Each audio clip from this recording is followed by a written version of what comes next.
Welcome to the Personal Brain Trainer Podcast. I'm Dr. Erica Warren. And I'm Darius Nomdaron, and we're your hosts. Join us on an adventure to translate the scientific jargon and brain research into simple metaphors and stories for everyday life. We explore executive function and learning strategies that help turbocharge the mind. Come learn how to steer around the invisible barriers so that you can achieve your goals. And this podcast is ideal for parents, educators, and learners of all ages. This podcast is brought to you by GoodSensoryLearning.com, where you can find educational and occupational therapy lessons and remedial materials that bring delight to learning. Finally, you can find Dr. Warren's many courses at LearningSpecialistCourses.com. Come check out our newest course on developing executive functions and study strategies. This podcast is brought to you by Bullet Map Academy, and we have a free dyslexia screener app called Dyslexia Quiz. It's fun, engaging, and interactive app. Try it now. Just search for Dyslexia Quiz on the App Store and see how your scores differ from your friends and family. So, what's the topic for this week, Erica? Darius, let's investigate how we can exercise visualization skills. Okay.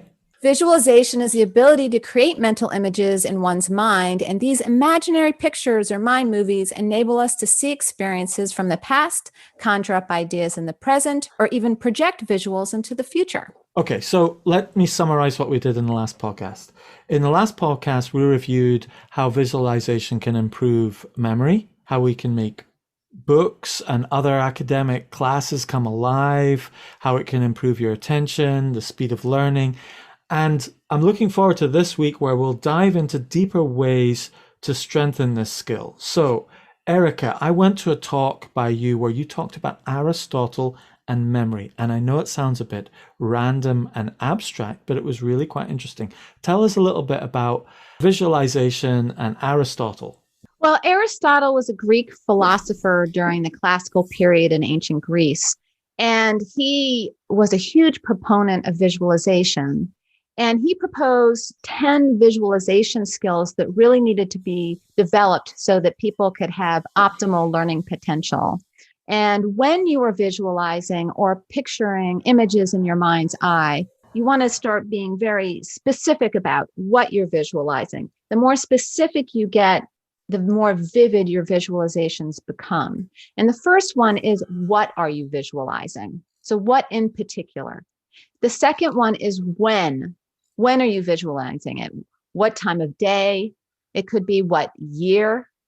You also want to think about the third one, which is where. Where does it take place? What is the location? The fourth one is quality. And I personally break quality down into 3 different subsections, one being size. How big are the different aspects of visualization or the objects within one's visualization? What are the colors in one's visualization? And what are the senses? Senses meaning, do you hear things? Do you see things? Movement. So bringing all the different senses into the visualization really helps it to come alive. The fifth one is quantity or number. How many things or how many objects are present in the visualization? The next one is relation. What is the relation of the objects to each other? So if someone is looking at one person versus another person, it can completely change the meaning. So being very mindful of all these little details is very important. The next one is position or perspective. So from what perspective are you looking at an object? Are you looking at it from above, below, from the left or the right? And again, this seems crazy and really, really specific, but it's funny because when you start to focus on these little details, your visualizations become more vivid.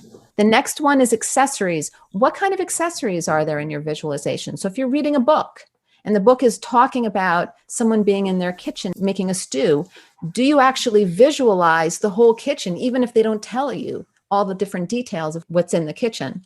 And again, the more you really focus on all of these little details, the more the whole picture starts to come alive. And there are two more. There's action, which is bringing more movement into a visualization so that it's almost creating a movie so that you can actually see things move.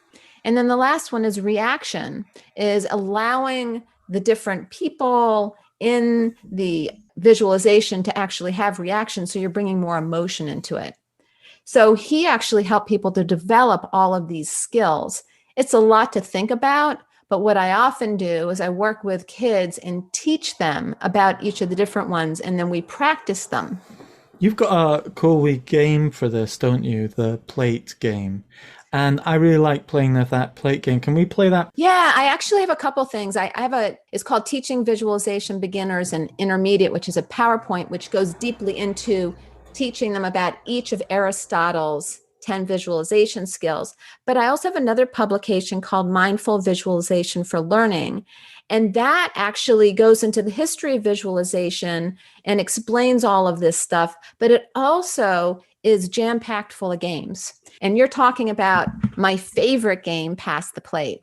And it's a very simple game that people can play to help to develop their visualization skills. And as a practitioner, what I'm doing is I'm always trying to bring in as many senses, colors, size, position, relation, all of these things into the game, because the more we do that, the more vivid our visualizations will be. So basically, it's multisensory learning. Aristotle is talking about multisensory learning in effect by thinking about perspective and movement and color and senses and so on. So you're internalizing being multisensory in your visualization, in effect, there, aren't you? Well, yeah, if I had my own school, I think the first thing I would do is I would teach children how to visualize to a point of automaticity. And just like we teach kids how to read, and it takes a long time. I think if you want to be really good at visualization, you need to take the time to develop this skill. And when you do, magical things start to happen. Because it makes learning a no-brainer. I mean, even like that concept of perspective. Are you a tiny little ant on the floor looking at this huge scene above you? Or are you like godlike looking down on it? Or is it in a plan order? Or are you in the corner? And all these things can just make imagining things and thinking about things so much more fun and interesting. And it can exercise all of those skills that you might have in latent skills. We talked about this, I think, in the last episode. People can get so caught up with using their cognitive abilities in reading, in writing, in capturing information, but they're not really processing it inwardly. And this sort of visual digestion, exercising your mind to saying, where would I be in this, picturing maybe something you're hearing, something you're listening to, something that you're being told, or whatever. Anyway, your experiment, your game, let's play the plate game. Let's play the plate game. Yes, because again, what is the purpose of this? It's really the purpose is to help us all become better at visualizing so that we can use this secret weapon to learning. So basically, the rules of the game are this, is I'm going to describe an imaginary plate. Okay. And I'm going to describe it in great detail. And I want to be thinking about a lot of these visualization pieces, like color and all the senses and the size and all of that. And the more I bring that in, the more vivid the image will become. So I'm going to describe a plate, then I'm going to pass that plate to you, Darius, this imaginary plate. So we're going back to childhood. I'm going to pass this imaginary plate to you, and then you're going to add something on that plate. And this is one of the most important things about the game. You always want to put something on top of it. Don't put it beside, put it on top of, because it's like a chain linking. So it's a memory strategy. We're using two memory strategies here. We're using visualization and we're using chain linking. If you don't link the images together in a sequence, then it makes it harder to remember. So by doing this, we're teaching two strategies. Love it. So you're going to add something onto it, and you're going to add a lot of visual detail to it. Okay. And then you're going to But when you add something on, you have to describe everything before it. So then after you describe something and you pass the plate back to me, I have to start back at the plate and then I have to describe your image. And then I have to put another image on top and we pass it back and forth. And you'll be amazed at how much you can remember. But well, I've got a terrible memory, but this kind of trick can really help with a terrible memory, can't it? It really can. And the thing is to let go of your fear.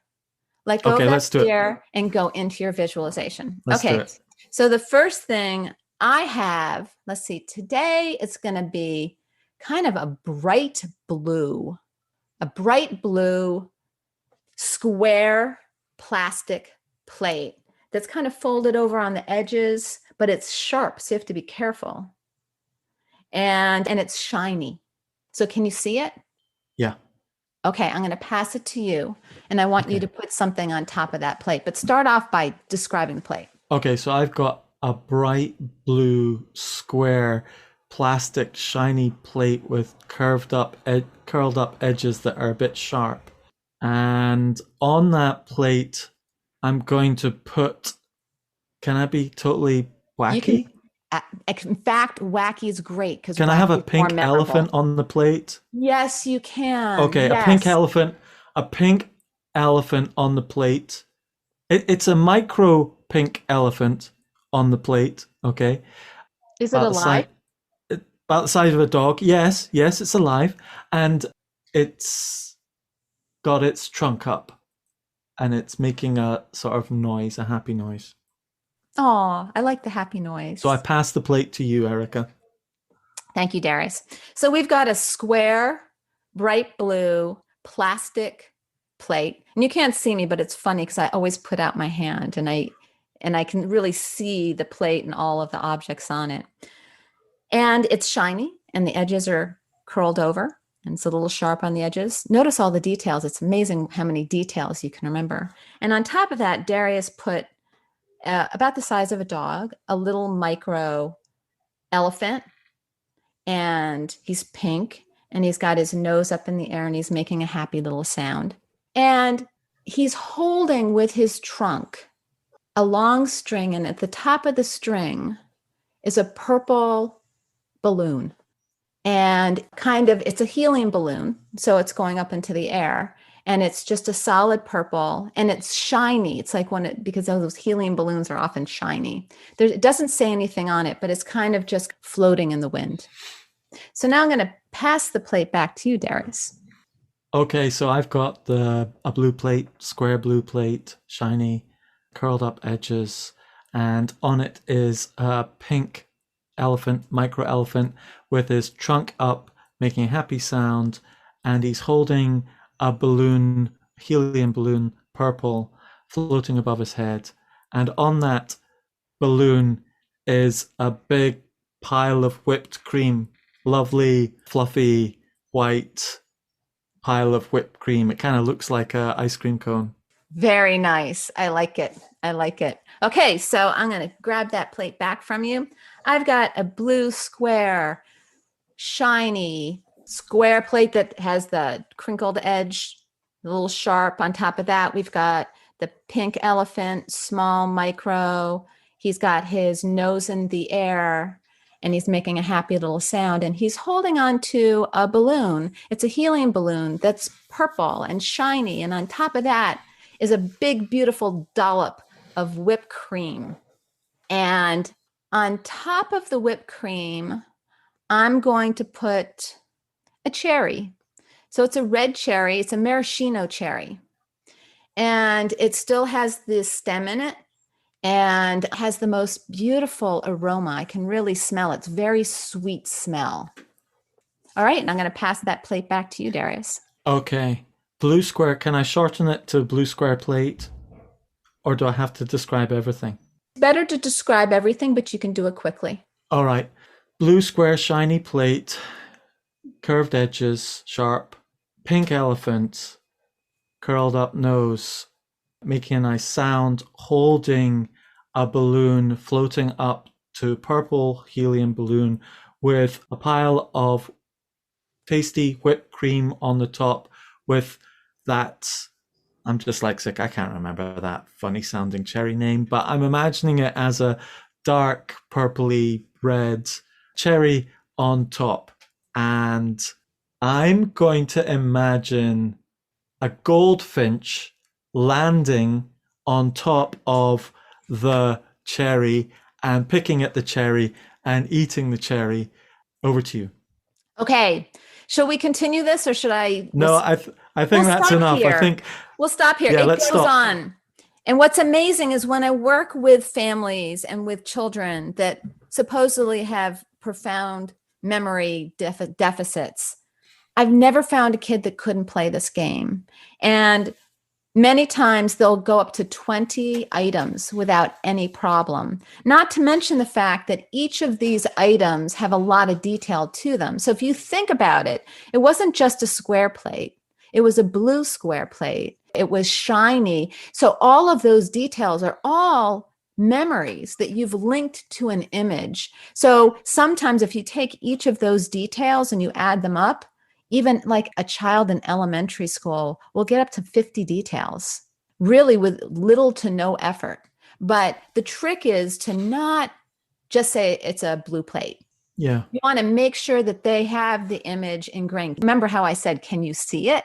Yeah. And when I'm with children, I get even more animated. I'm like, can you taste it? Oh my Yeah. gosh, I can smell it. That smells so good. Yeah. Oh, and that little sound that the elephant made was Yeah. so adorable. Can you make that sound? Yeah. And when you get into those kinds of details with them, then the images become very vivid. And sometimes don't even tell people that it's a memory game. Because when you tell them it's a memory game, if they say something like what you totally walked into it beautifully, I've got a terrible memory, right? But if you tell yourself you have a terrible memory, then you do. You have whatever you say you have. You do whatever you say you're going to do in that sense. So you're kind of psyching yourself out. But if they don't even know they're playing a memory game, and then afterwards you say, you know what? You just memorized 30 things in sequence. Who would have ever thought you could do that? And if you want to get really sophisticated with this, okay, you can obviously the major system. Have you heard of the major system, Erica? No, tell me about it.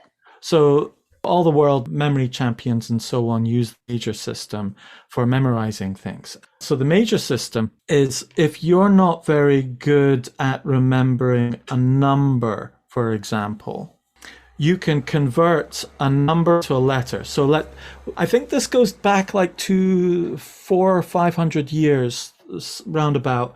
And basically the letter 1 is the sound t or d. The letter 2 is n. Letter 3 is m. 4 is r. 5 is l. 6 is j, sh. 7 is k. 8 is f. 9 is p. And 0 is s.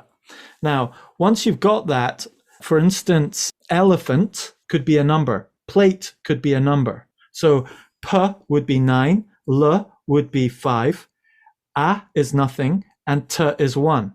So that would be 951. So if I wanted to remember 951 using the major system, there's more sophisticated ways of doing this. I'm not going to go into detail, but that would be a number, 951. Okay, plate. And then the elephant, what would be elephant? L would be 5, F would be 8, A, N would be 2, and T would be 1. So I've just memorized a 7-digit number with plate and elephant. And then elephant on top would be balloon, B-A-L-L, 5-5, U-U, doesn't count, N would be 2. I'm lost. 552. So if you want to remember, like, basically encoded in that with the major memory system is the number, what is it? Plate 951, elephant would be 581, balloon 552. So just with those 3 images of plate, elephant, balloon, you've memorized 951, 581, 552. So I do know about this. I didn't know that particular name for it. But basically, what you're describing here is just another memory strategy. So visualization can be used as a memory strategy, but there are a lot of other different types of memory strategies. And a lot of people that want to remember numbers can remember them by changing them into letters. And I think, we'll definitely do another podcast. I think we could do 4 or 5, maybe even 6 podcasts on all the different types of memory strategies, which would Yeah, be there's tons. fascinating. Yeah. I And at would the core love of them that. all is the visualization, isn't it? I mean, Aristotle's, though, that list that you've got there of perspective and size. Is it a tiny elephant? Is it a big elephant? Is it squidgy? What's the perspective? How am I holding the plate? All of these strategies are just so helpful to just make it fun. It's like improvisation, isn't it? Like comedy Yeah. improvisation. I've got a blue plate, and that's what I love about your technique there. I've heard other people do visualization strategies where you kind of loosely link in a row, I've got a blue plate, I've got an elephant, I've got this, and they're kind of loosely linked. But I really like how you put them on top of each other and you're kind of working with gravity, as it were, and the logical order, it starts from the bottom and goes up. I love that. And it kind of, I don't know what it is about that, and the plate, the power of it, you can feel the weight of it. Immediately becomes experiential. I love it, Erica. I've never heard anyone actually do that little exercise in that way. Where did you pick it up from, or did you make that up?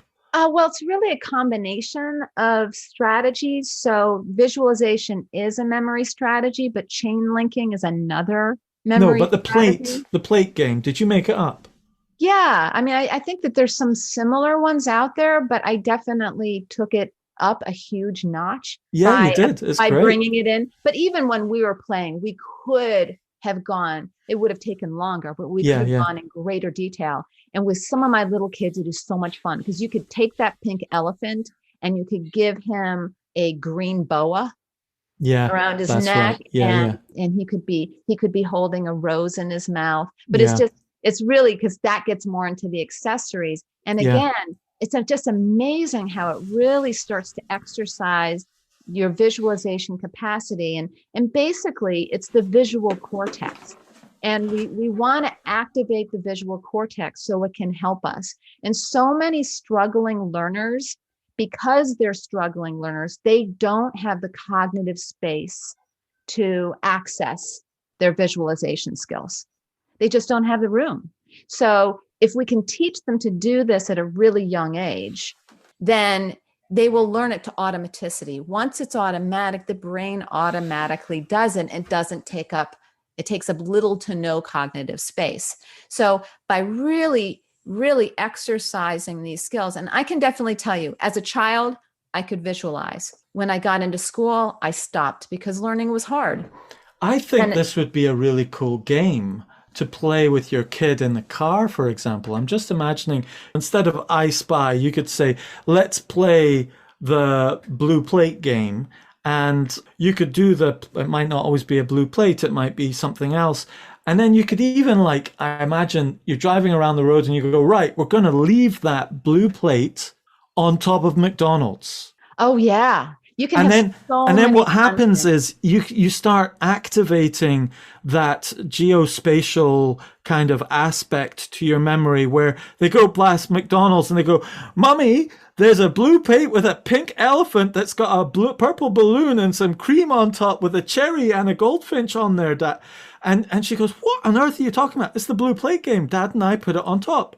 And what you're doing is you're starting to exercise this ability to place things into, well, basically it's an extended memory palace technique where, It you know, can be. you Memory know, palaces it does have to do with location. So that's interesting. That is an interesting analogy because by making it a sequence, it is making it somewhat spatial.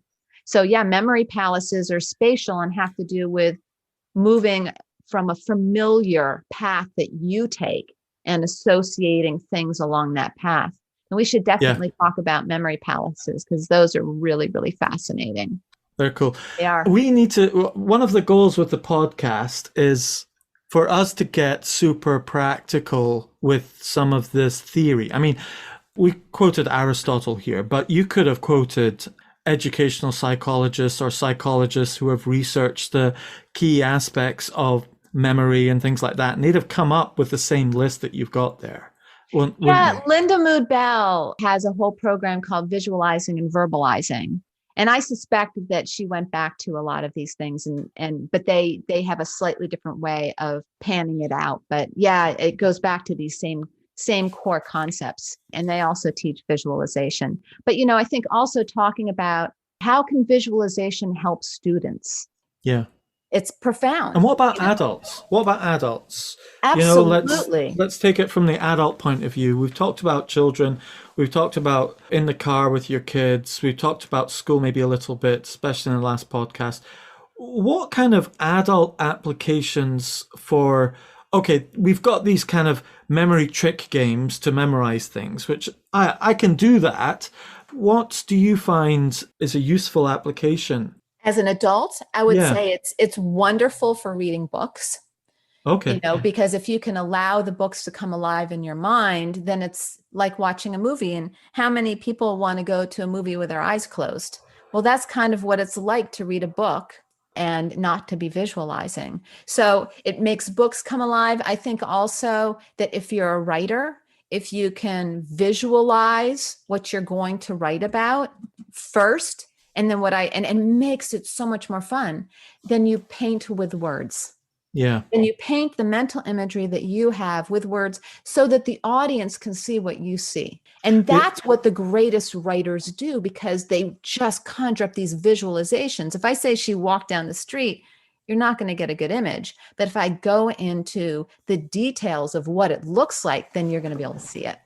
And the other application is on the other end, as if I'm learning something, like I've just been to a training course from the British Dyslexia Association, I translated that all into mind maps by mind mapping it by hand. And that was me visualizing, doodling basically, while I'm listening. And I think doodling while you listen is another really helpful thing to do. It's a form of visualizing while you're listening to someone or listening to a book or listening to something or in a meeting. I mean, sometimes people think it's a bit rude when you're doodling and listening in a meeting. I think mapping it out in a mind map is quite a nice workaround, because people just go, oh, he's mind mapping. I'm just doodling actually, but I am properly mind mapping. But that's another use. Yeah, well, and of course, what you're making it even more multi-sensory, which helps the brain to encode it even more, because you're bringing in the tactile component. So you're making a lecture, which is auditory. You're making Yes. it visual and tactile. So now it's hitting 3 different ways of learning, and it's that much easier for the brain to digest.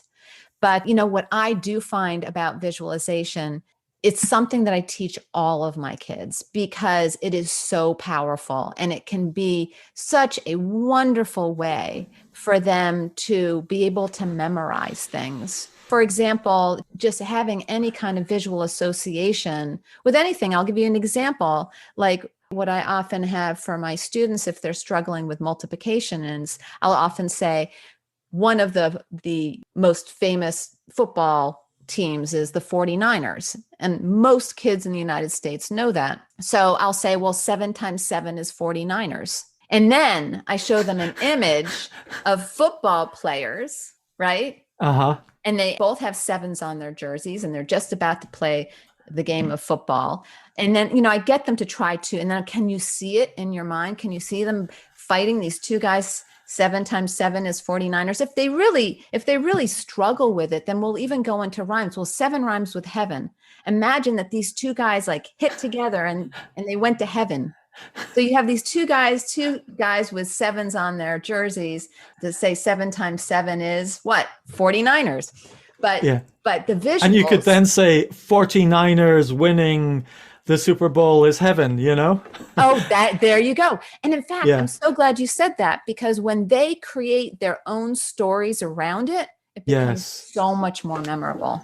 Well, I think But that's the key, isn't it? And I think that's something to leave this podcast with, because it's the personalization to mhm. your own internal interests and way of thinking, way of imagining. Maybe positional memory is better for you. Maybe the sense of smell or taste or movement or color or whatever, or size is much more helpful for you with your visualizations.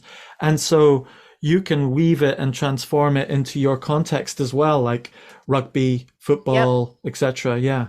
And the key is just exercising it. It's Yeah. just like dreams. And when we try to remember our dreams and we write them down, they become more vivid.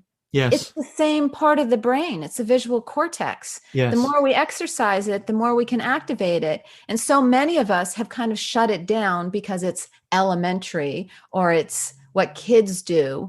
But in fact, it is extremely powerful part of the brain that can help you to remember things, even if you're like struggling with names. You know, Absolutely. And you can take names and visualize that person with something that can help you remember their name.